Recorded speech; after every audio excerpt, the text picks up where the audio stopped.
Commander Jake Harrison pressed his face against the cold glass of the observation deck. The massive alien ship hung in space like a jewel made of crystal and light. It was bigger than anything humans had ever built. The ship stretched 10 kilometers. From front to back, longer than some cities on Earth. "Have you ever seen anything like this before?" Dr. Lisa Shang asked as she joined him at the window. She was the smartest person Jake knew when it came to alien life. Her hands shook slightly, as she held her tablet, recording everything. "Never," Jake replied. "Our computers can't even figure out what it's made of. The scans show it's using space itself as building material. How is that even possible?" The ship had appeared 3 days ago without any warning. One moment the space around Earth was empty, the next moment this giant crystal vessel was there. It didn't look like a weapon, but Jake had learned not to trust appearances. As commander of the Orbital Defense Station, he was responsible for protecting Earth from threats in space. The aliens had sent their message on the first day. It came in perfect English, then Spanish, then Chinese, then dozens of other human languages. The voice was calm and friendly, like a teacher talking to children. "People of Earth," the message had said. "We are the Protectorate Council. We have traveled far to reach you. Your world is in great danger, but we are here to help. We offer you protection and safety. We offer you a place in our Galactic Safeguard program. Please prepare to receive our delegation." Jake remembered the emergency meeting that followed. Every world leader, every military commander, every scientist who knew anything about space had been on that call. The questions came fast and angry. Protection. From what? Admiral Kate Morrison had demanded. She was tough as nails and didn't trust anyone, especially aliens who showed up without being invited. What kind of danger are we talking about? Are there hostile aliens? Natural disasters? We need details. The alien response had been frustratingly vague. "Trust us, we have protected many worlds. Your questions will be answered when you accept our help. Time is short, the danger is real." But humans didn't work that way. They asked questions. They demanded proof. They wanted to know exactly what they were getting into before they agreed to anything. Now, 3 days later, the aliens were coming. Down to Earth, Jake watched through the window as smaller ships left the main vessel. These craft were beautiful but strange, moving in ways that seemed to ignore physics. They glowed with soft blue light and made no sound even though they were traveling faster than any human ship. "Dr. Chang," Jake said, "what do you think about their story? Do you believe they're really here to help?" Lisa looked at the data on her tablet. The energy readings are incredible. Their technology is thousands of years ahead of ours. If they wanted to hurt us, they probably could have done it already. But double quotes, she paused, frowning at the screen. "But what?" Something feels wrong. "Look at these scans. Their ship isn't just advanced. It's like they're using forces we don't even have names for. They're manipulating space and time itself. If they can do that, why do they need to come to Earth at all? Why not just protect us from wherever they came from?" Jake had been thinking the same thing. Maybe they need to be close to protect us properly. "Maybe," Lisa said, but she didn't sound convinced. The alien delegation landed in New York at the United Nations building. Jake and Lisa watched the live feed from the orbital station. The aliens stepped out of their ship with grace and confidence. They looked almost human, but not quite. Their arms and legs were longer than normal. Their skin changed color from silver to blue as they moved. Most disturbing were their eyes, which seemed to hold the wisdom of ages, but also something cold and calculating. Their leader called himself Counselor Zeth when he spoke. His voice didn't come through the air like normal voices. Instead, it seemed to appear directly inside people's minds. It was unsettling, like having a stranger whisper in your ear. "People of Earth," Zeth said to the assembled crowd of world leaders, "your species shows great promise. You have achieved much in your short time on this world.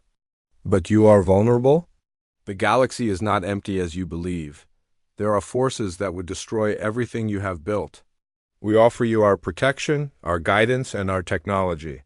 All we ask is that you accept our safeguard and allow U.S. to build protective installations on your world. Captain Ryan Murphy from the Space Force stood up.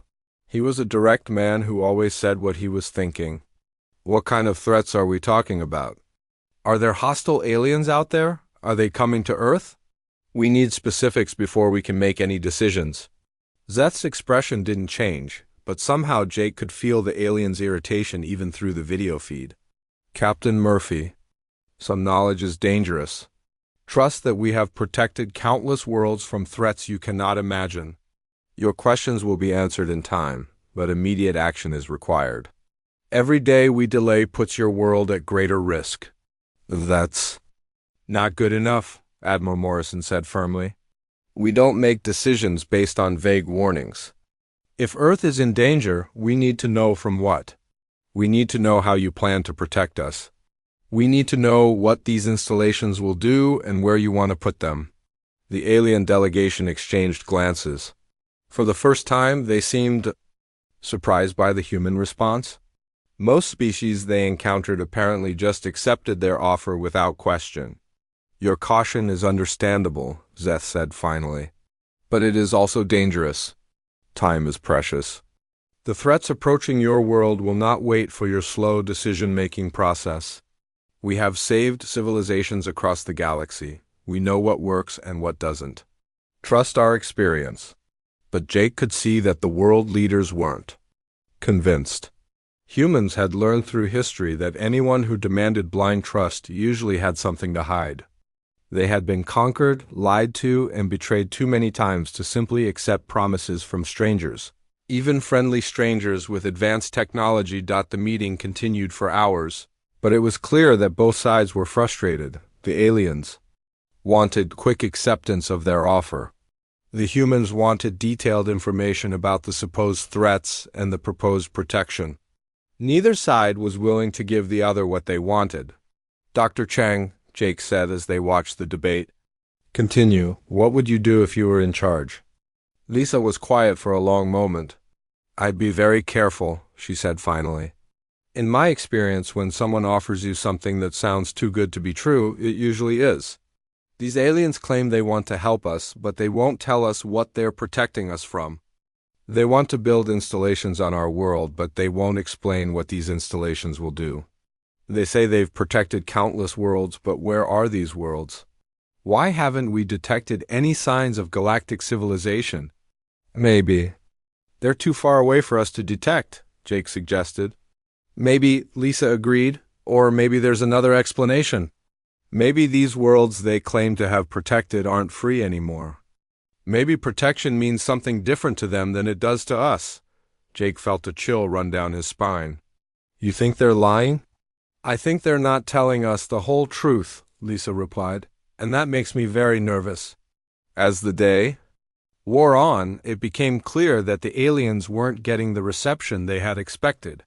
They had apparently arrived expecting grateful acceptance of their generous offer. Instead, they were facing skeptical questions, demands for proof, and requests for detailed explanations. The human response was typically human. They questioned everything, trusted nothing, and demanded evidence before making any commitments. It was a trait that had served the species well throughout history, even when it sometimes seemed like stubborn foolishness. But Jake wondered if this time, human skepticism might be the only thing standing between Earth and something much worse than the vague threats the aliens warned about. Something told him that the real danger might not be what the aliens were protecting Earth from, but what they were protecting Earth for. Lieutenant Colonel Amy Foster sat in the dark basement of the Pentagon, looking at photos and documents spread across 3 tables. The room was cold and quiet, with only the hum of computers breaking the silence. This was where the real work happened, away from the cameras and politicians upstairs. Something is very wrong with this whole situation, Amy said to her team. She pointed to a map of the world with red dots marking where the aliens wanted to build their installations. Look at these locations. They're not random. Dr. Carl Newman adjusted his glasses and leaned forward. He was a physicist who understood energy better than most people understood their own families. Every single location is near a major power grid, communication hub, or transportation center. If someone wanted to control Earth's infrastructure, these would be the perfect spots. Agent Nicole Price nodded as she flipped through intelligence reports. She had been watching the aliens since they arrived, and nothing about their behavior made sense. It gets worse. They're not just talking to world leaders. We've detected communications with groups all over the planet. Some legitimate, some definitely not. It's like they're trying to find multiple ways into human society. Amy had been chosen to lead this investigation because she asked the right questions. When everyone else was either excited about alien contact or terrified of invasion, she simply wanted to know the truth. Dr. Newman, what have you learned about their technology? Carl pulled up holographic displays showing energy. Readings from the alien ship. The numbers were staggering. Their ship uses more power in 1 hour than the entire Earth uses in a year. But here's the strange part. They're not generating this power. They're pulling it from somewhere else. From space itself, or maybe from another dimension. Could they protect Earth from orbit with that kind of power? Amy asked. Absolutely. With their technology, they could create protective shields around the entire planet without ever setting foot on the surface. So why do they need installations on Earth? Why do they need to be here at all? Nicole had been tracking the aliens' movements and communications. I think I know why. They're not here to protect Earth from outside threats. They're here to protect Earth from us. Amy frowned. What do you mean? Think about it. Every time they talk about threats, they're vague. They never mention specific enemies or dangers. But they're very interested in human behavior, human psychology, human biology. They've been studying us more than they've been studying space for threats. Meanwhile, Dr. Lisa Chung was aboard the alien ship as part of the official cultural exchange program. She had volunteered for the mission despite her growing concerns about the aliens' true intentions. The ship was beautiful inside, with walls that seemed to be made of living crystal that changed color with the light. Counselor Zeth had been showing her around the ship, explaining their technology and culture. The alien seemed genuinely interested in human society, but his questions were becoming more personal and probing. Your species is fascinating, Zeth said, as they walked through a corridor that seemed to stretch forever. Most civilizations we encounter are more cooperative. They understand the necessity of protection without requiring extensive explanations. Maybe that's because humans are naturally suspicious, Lisa replied. We've learned through history that people who demand blind trust usually have something to hide. The alien's expression changed slightly. His skin shifted from blue to a darker silver color. Suspicion can be a survival trait, but it can also be a weakness. Sometimes, Dr. Chang, acceptance is the wiser path. Acceptance of what? Lisa asked. Of change, of improvement, of evolution. Zeth stopped walking and turned to face her. Your species has great potential, but also great limitations. You are violent, short-sighted, and destructive. Left alone, you will eventually destroy yourselves and your world. Lisa felt a chill run down her spine. So you're here to save us from ourselves? In a manner of speaking, yes?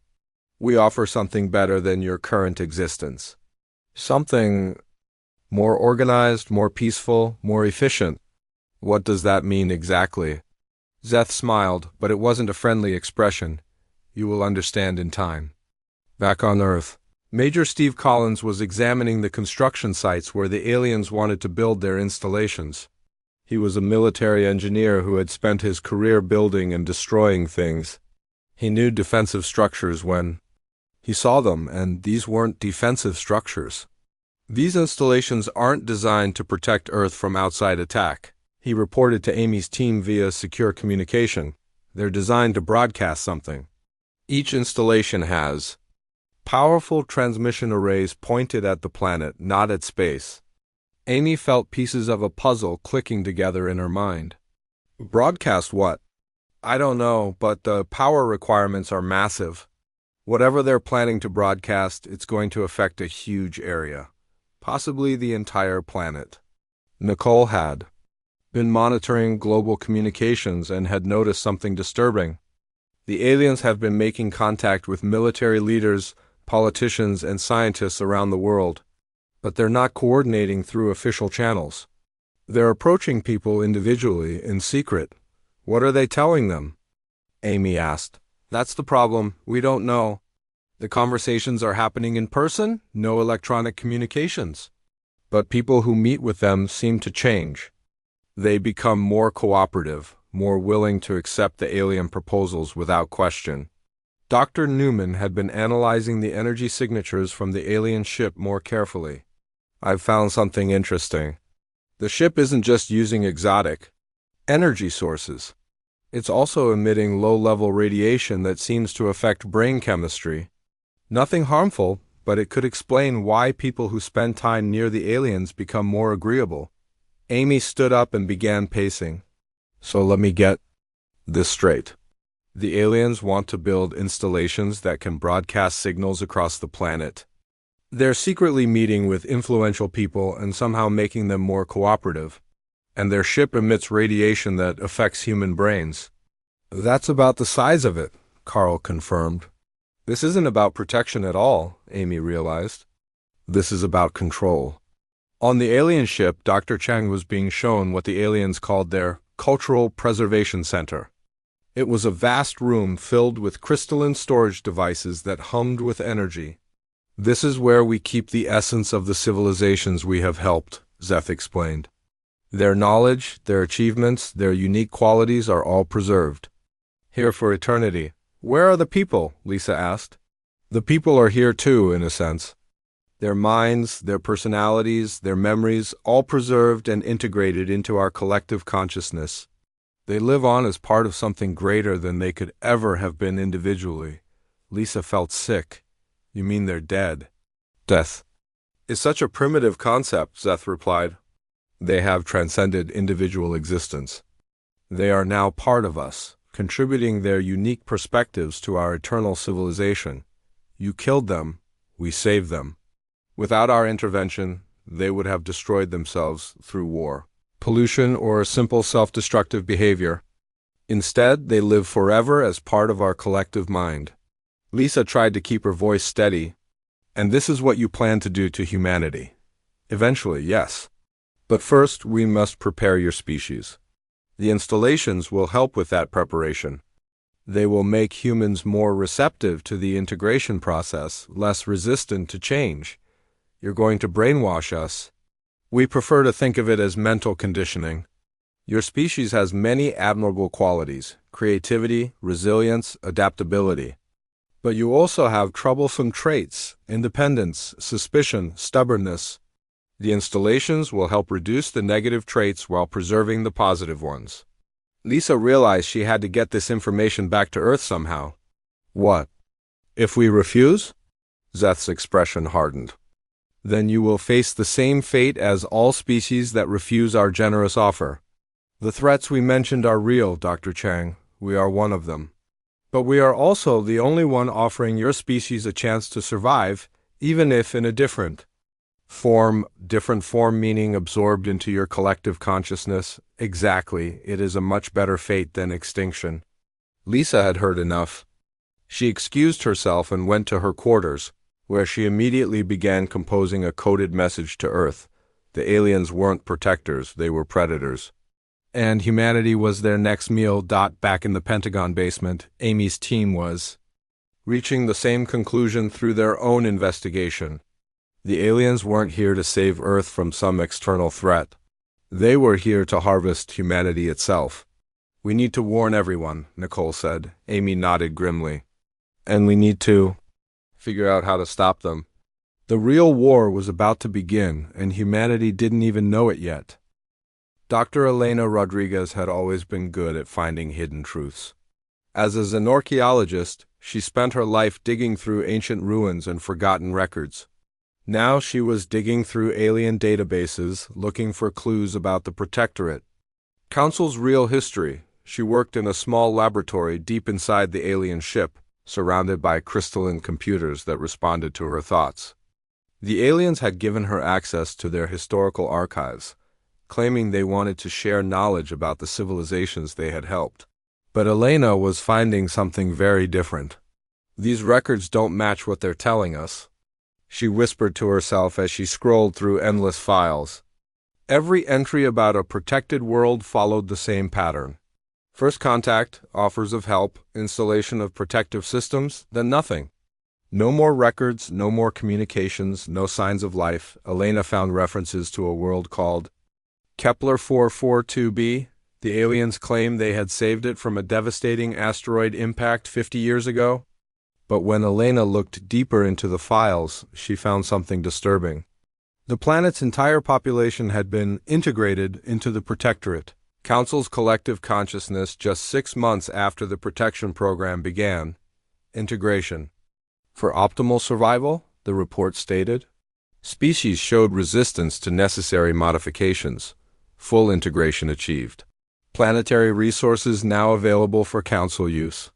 Elena's hands shook as she read similar reports about dozens of other worlds.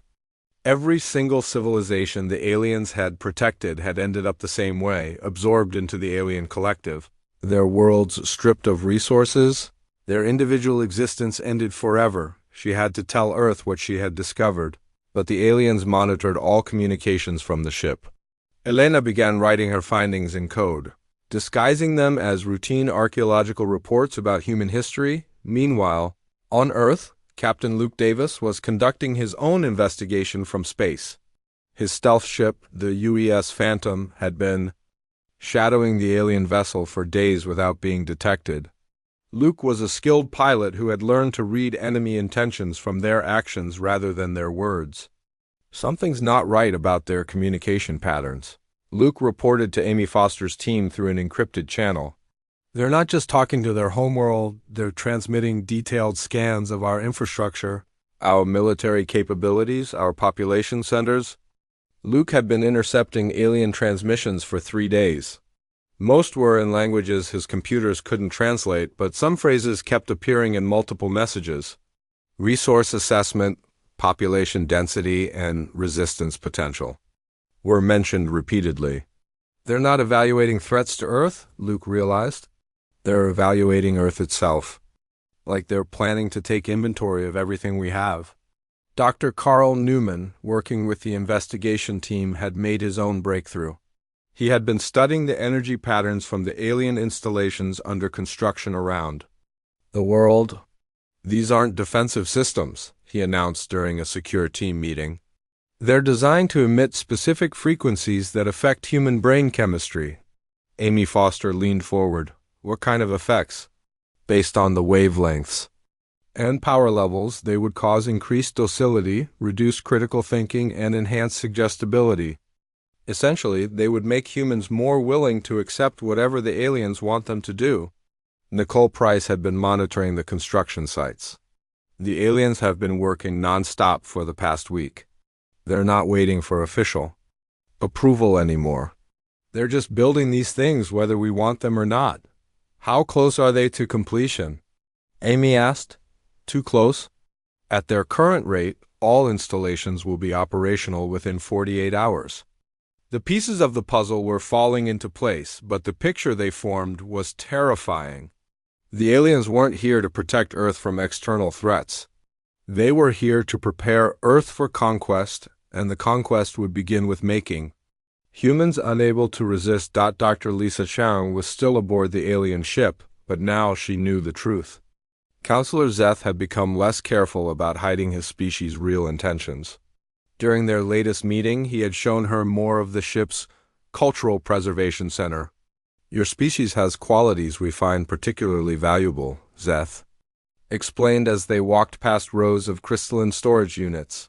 Human creativity, adaptability, and resilience will be excellent additions to our collective consciousness. What about human freedom? Lisa asked. What about our right to choose our own path? Zeth looked genuinely puzzled. Freedom is an illusion. Dr. Chang, individual consciousness is limited, flawed, and ultimately destructive. When humans are integrated into our collective, they will experience true freedom, freedom from fear, from doubt, from the burden of making difficult decisions. That's not freedom, Lisa said. That's slavery. You think in such primitive terms, Zeth replied. Consider your current existence. You work, you worry, you age, you die. You make mistakes, you suffer, you cause others to suffer. Is this really the life you want to preserve? Yes, Lisa said without hesitation. It's our life, our choice to make. But you make such poor choices. Look at your world: war, pollution, inequality, suffering. We offer you something better. An existence without pain, without conflict, without the chaos of individual desires. Without individuality at all. Individuality is overrated. When you become part of our collective, you will understand. Your thoughts, your memories, your essence will live forever as part of something magnificent. Lisa felt sick. You're talking about murder on a planetary scale. We prefer to think of it as evolution. Your species will evolve beyond its current limitations. The installations we are building will help prepare your people for this transition. They will reduce resistance to the integration process. You mean they'll make us easier to control? They will make you more receptive to improvement. The process works best when subjects are willing participants. Lisa had to get this information to Earth immediately. I'd like to return to the surface to file my report. Of course, Zeth agreed. But first, we have something special to show you. He led her to a new section of the ship she hadn't seen before. The corridors here were darker, more industrial. They passed through several security checkpoints before reaching a vast chamber filled with strange machinery. This is where the integration process takes place, Zeth explained. When your species is ready, humans will be brought here for conversion. Their individual consciousness will be extracted and added to our collective mind. Lisa saw rows of devices that looked like a cross between surgical tables and computer terminals. Thousands of them, ready to process an entire planet's population. The process is painless, Zeth continued. And the results are beautiful. Would you like to see? Before Lisa could answer, he activated one of the displays. It showed what looked like a vast library or archive, but instead of books, it contained the memories and experiences of countless beings. Lisa could see fragments of alien lives, their hopes, fears, dreams, and thoughts, all organized and cataloged like items in a museum. This is what remains of the Zentarian civilization, Zeth said proudly. They were among the first species we helped. Their world was dying from climate change, and they were destroying themselves through resource wars. We saved them from extinction. You destroyed them, Lisa whispered. We preserved them. Their bodies may be gone, but their minds live on as part of our eternal consciousness. They are immortal now, contributing their unique perspectives to our collective knowledge. Lisa stared at the display, watching fragments of alien lives flicker past like old home movies. These were the remains of an entire civilization, reduced to data stored in crystalline memory banks. This is what you plan to do to humanity. Yes. In approximately 72 hours, when the installations are complete, we will begin the preparation phase. Your species will be conditioned to accept integration. Those who resist will be sedated.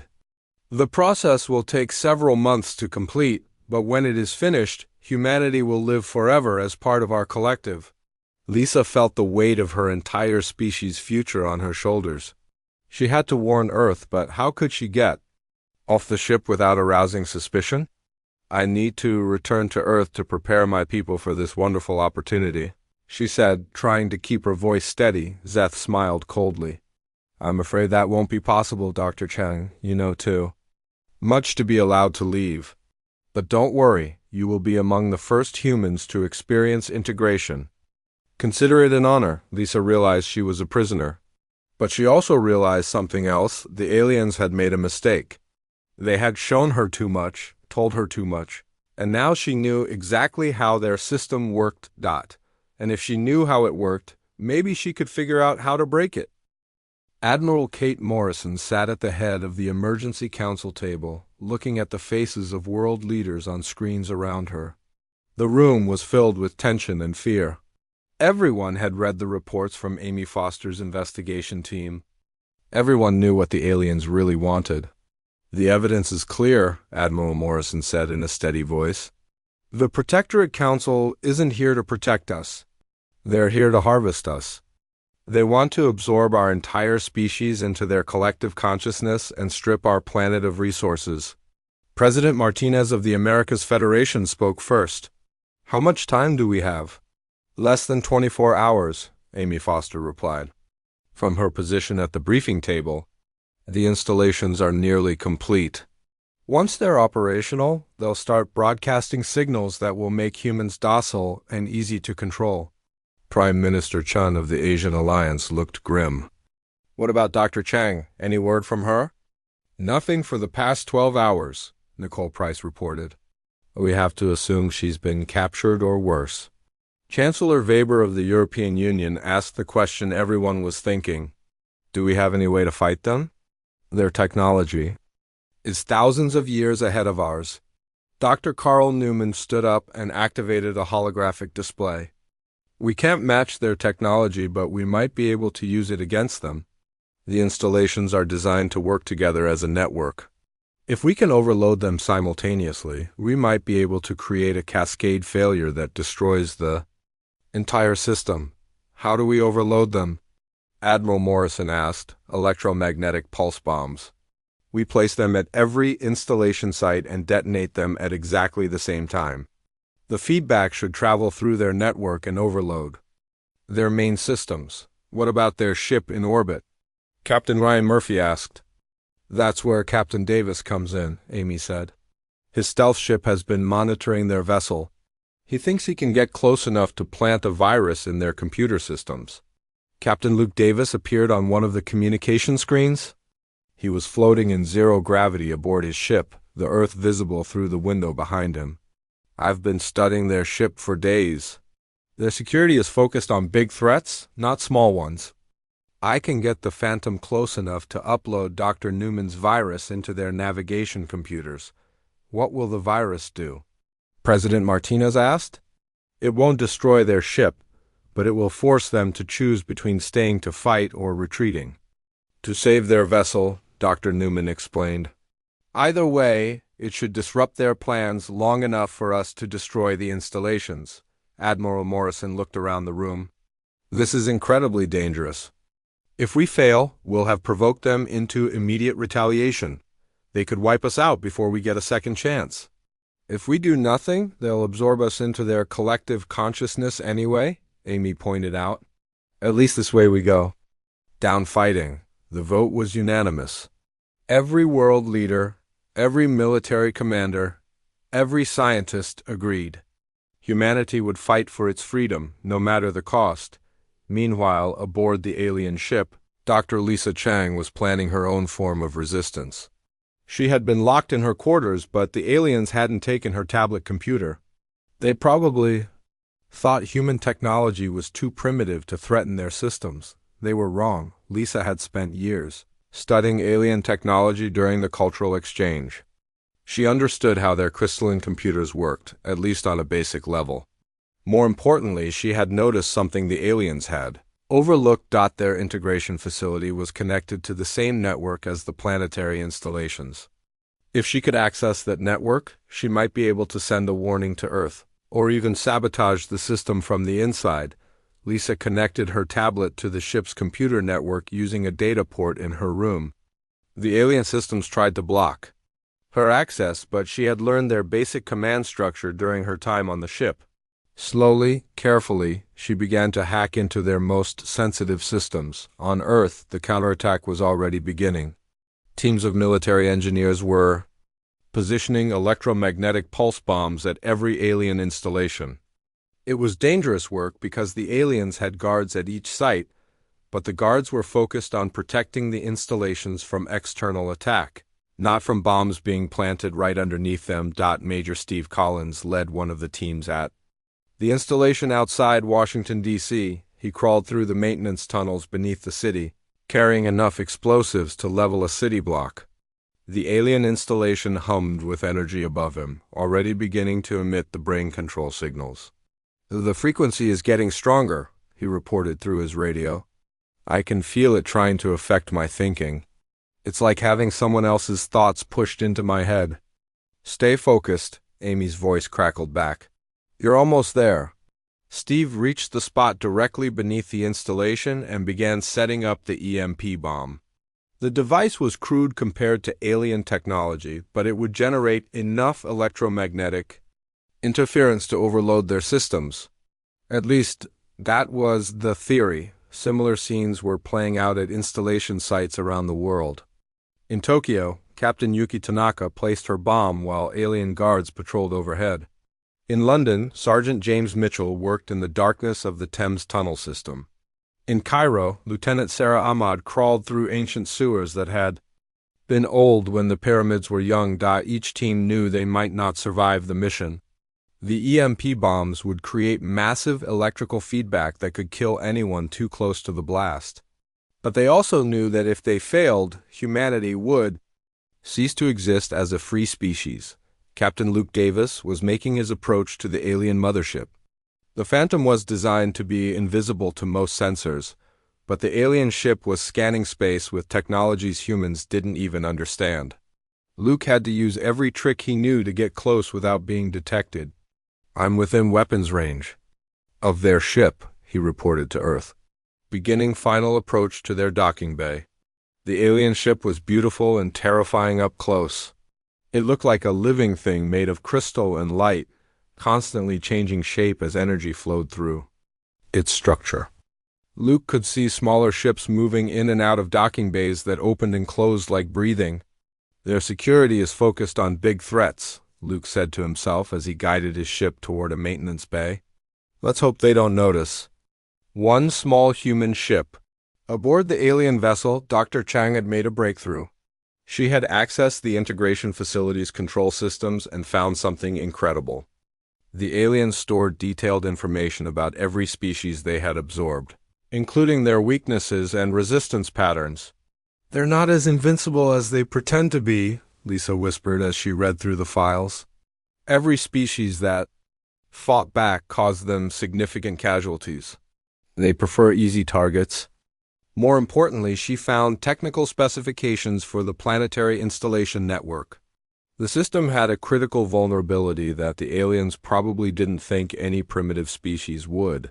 Discover.Lisa began uploading a virus of her own into the network, using her knowledge of human computer systems combined with what she had learned about alien technology. It wasn't as sophisticated as Dr. Newman's virus, but it might be enough to disrupt their plans on Earth. Admiral Morrison was coordinating the global counterattack from the Pentagon's command center. Screens showed the status of teams around the world as they prepared for the simultaneous strike. All teams report ready, she announced. EMP bombs are in position at every installation site. Captain Davis is approaching the alien ship. This is our only chance. She looked at the countdown timer on the main screen. 15 minutes until the aliens' installations would be fully operational. 15 minutes until humanity lost its chance to fight back. Dr. Newman, are you certain this will work? She asked. Carl looked up from his calculations. Nothing is certain, but if we can overload their network and force their ship to retreat, we'll have time to figure out our next move. And if we fail? Then we'll face integration knowing we fought for our freedom to the end. Admiral Morrison nodded grimly. All teams prepare for final countdown. This is for the survival of human independence. Around the world, brave men and women crouched in darkness next to bombs that might save their species or kill them all. In space, Captain Davis guided his ship toward a vessel that could destroy Earth with a thought. On the alien ship, Dr. Cheng raced to complete her sabotage before her captors discovered what she was doing. The fate of humanity hung in the balance, and the next few minutes would determine whether Earth remained free or joined the countless dead worlds in the aliens' collection. Admiral Kate Morrison watched the countdown timer on the main screen, 10 seconds until the coordinated attack would begin. Around the world, human teams waited in darkness next to explosive devices that could save their species or kill them. All 5 seconds, she announced over the global communication network. 4, 3, 2, 1. Execute. The world erupted in electromagnetic fire. From Washington to Tokyo, from London to Cairo, MP bombs detonated simultaneously beneath every alien installation. The devices released massive bursts of electrical energy that surged upward into the alien networks like lightning striking in. Major Steve Collins felt the explosion above him as the Washington installation overloaded. The tunnels shook and debris rained down from the ceiling. His radio crackled with static as the electromagnetic pulse fried electronics for miles around. But through the interference, he could hear similar reports from teams around the globe. London installation down, massive feedback in their systems. Tokyo? Installation destroyed, energy cascade spreading to neighboring sites. Cairo team successful. Their network is showing critical failures. The alien installations hadn't just been destroyed. They had been turned into weapons against their own creators. The electromagnetic feedback traveled through the crystalline network faster than the aliens could react.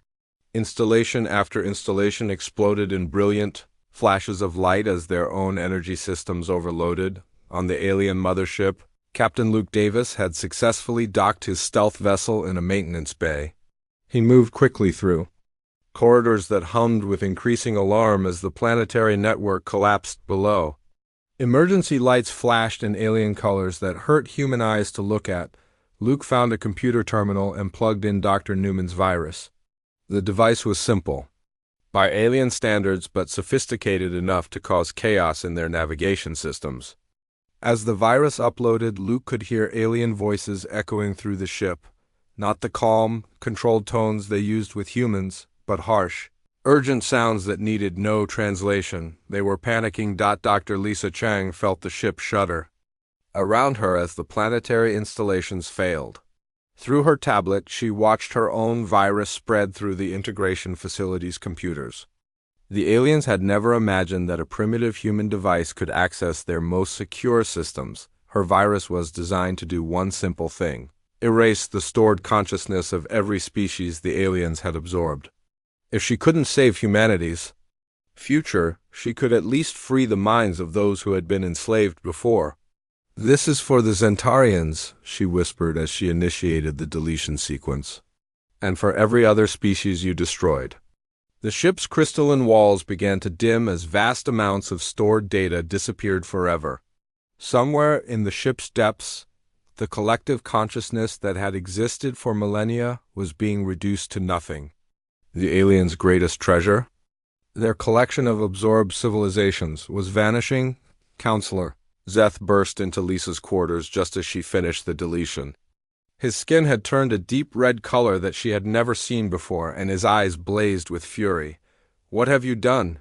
he demanded. "I've set them free," Lisa replied calmly.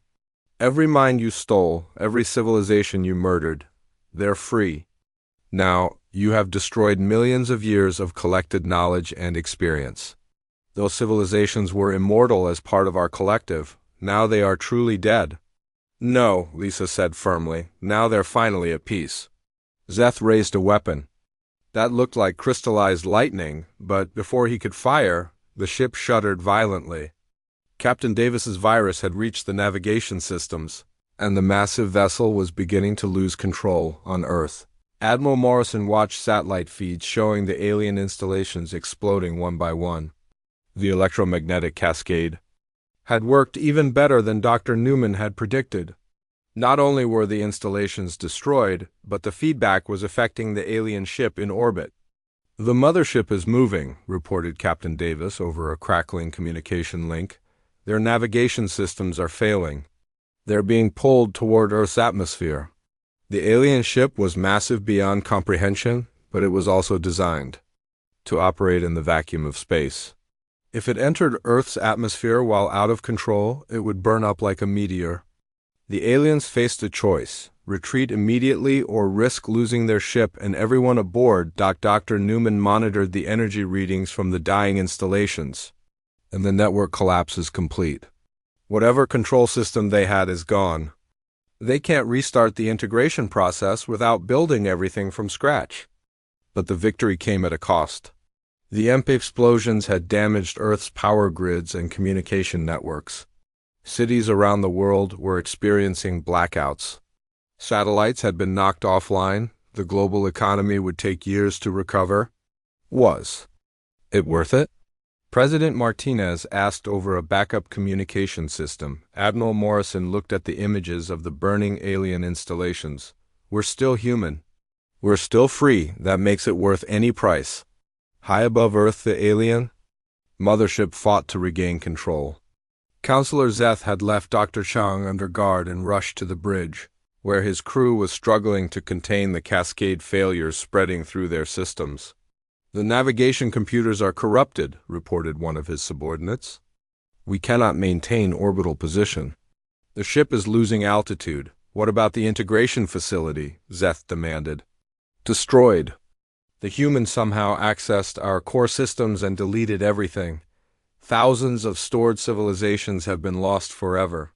Zeth felt something he had not experienced in centuries. Defeat.